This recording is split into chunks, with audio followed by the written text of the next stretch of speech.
You unlock this door with the key of imagination. Beyond it is another dimension. A dimension of sound. A dimension of sight. A dimension of mind. You're moving into a land of both shadow and substance, of things and ideas. You've just crossed over into the Sabres Zone. Hi again, folks. Welcome to the Sabres Zone. This is a video on this channel, if you're new, that discusses what you had to say. So let's talk about a clip I found. Here it comes.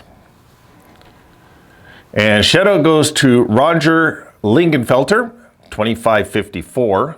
I still don't understand all these number addresses are doing now, but anyway, Roger, you're amongst many that have it now, right? We all have it, it seems. He goes, I'd like to hear from all those who complained UPL isn't NHL material. Don't be so quick to judge.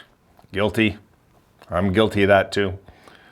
The Pagulas hired better people than us to make those evaluations. Thank God for General Manager Kevin Adams and the dawn of hockey. I like that saying, the dawn of hockey.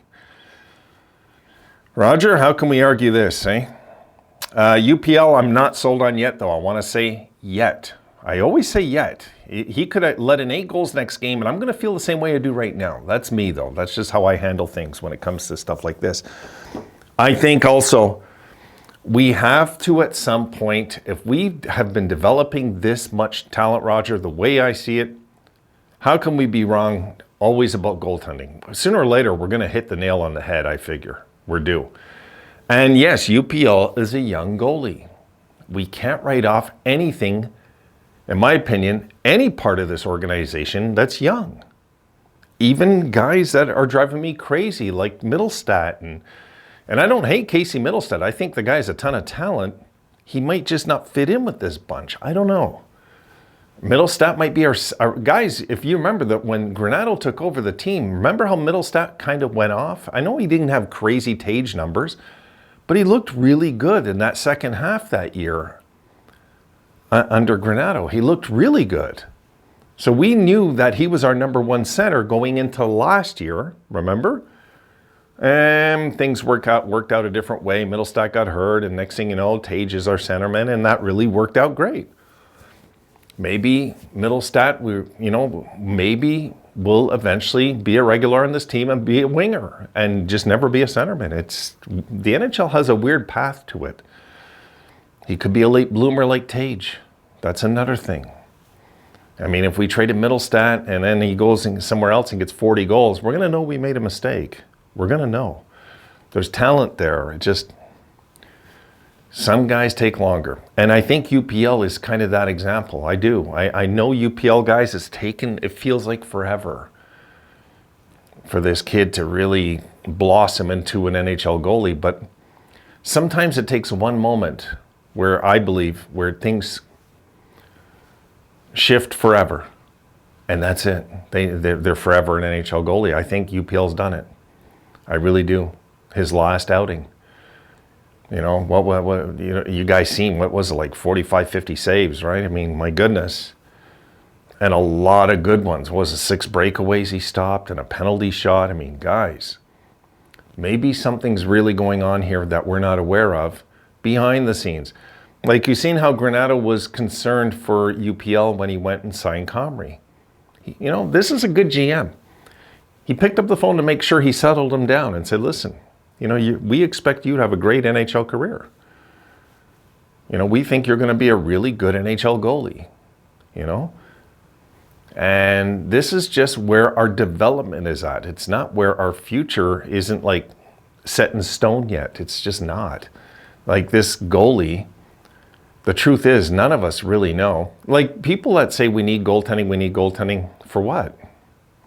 Really, for what? People, to get in the playoffs this year without learning how to play defensive hockey first? Really? What's it going to do to us in a series? We're going to get killed, guys.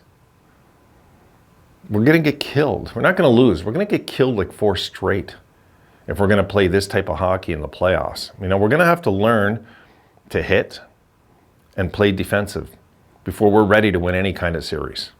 And I'm telling you, that's so far off the map right now, I think, with where we're at in our development. I just do. I think that I don't think Kevin Adams and Don Granato are idiots. I think they are very aware of what I'm aware of, and what you're aware of is that we're a non-physical hockey team.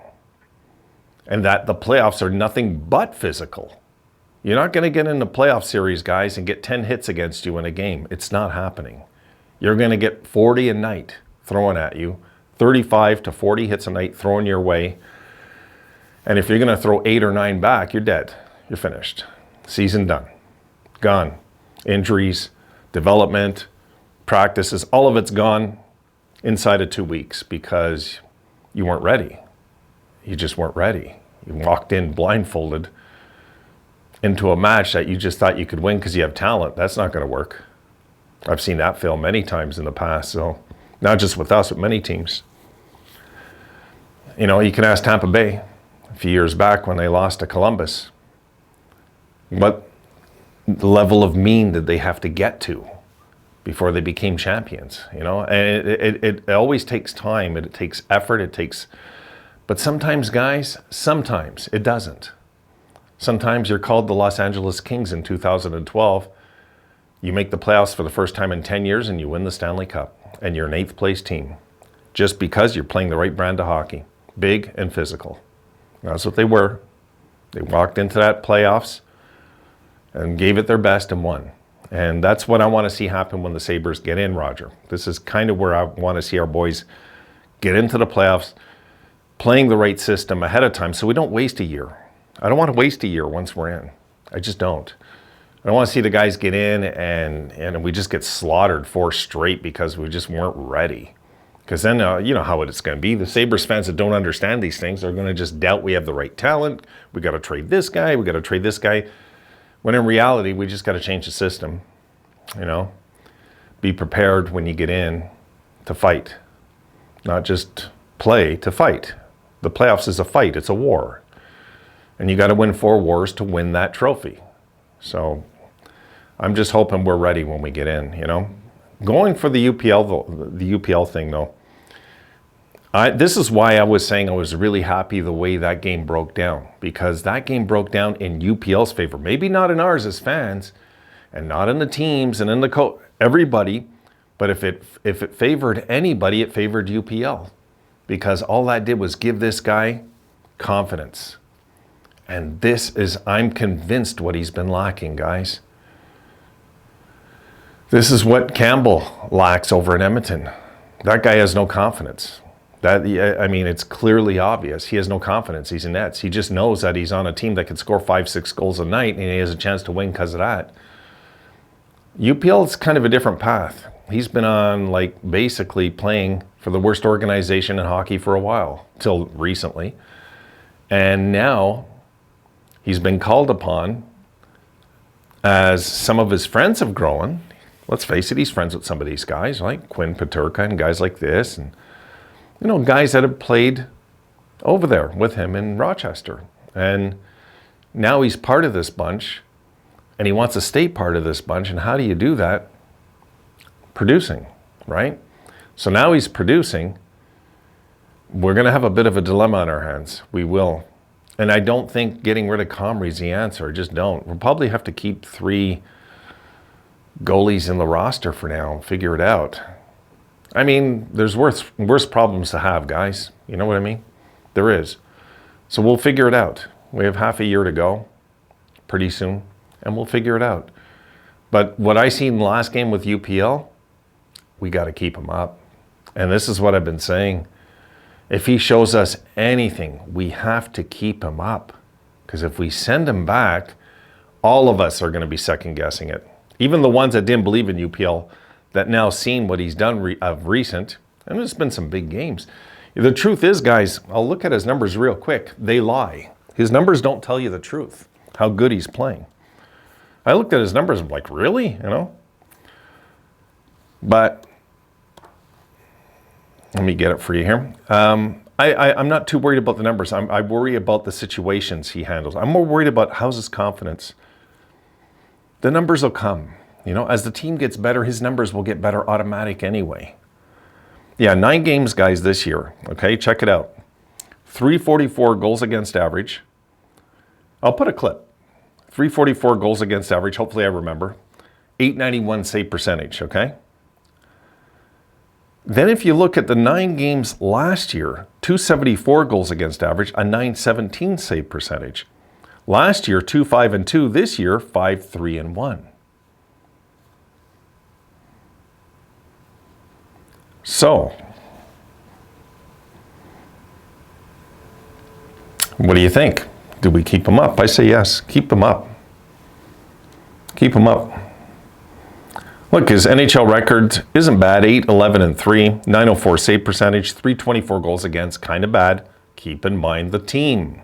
The defense, guys. We've been one of the worst defensive teams the last 10 years. Come on. It's going to take some time. But I agree with Roger in this, you know. And I was one of those guys, too. It's like, just trade UPL at this point. Because I'm fed up waiting.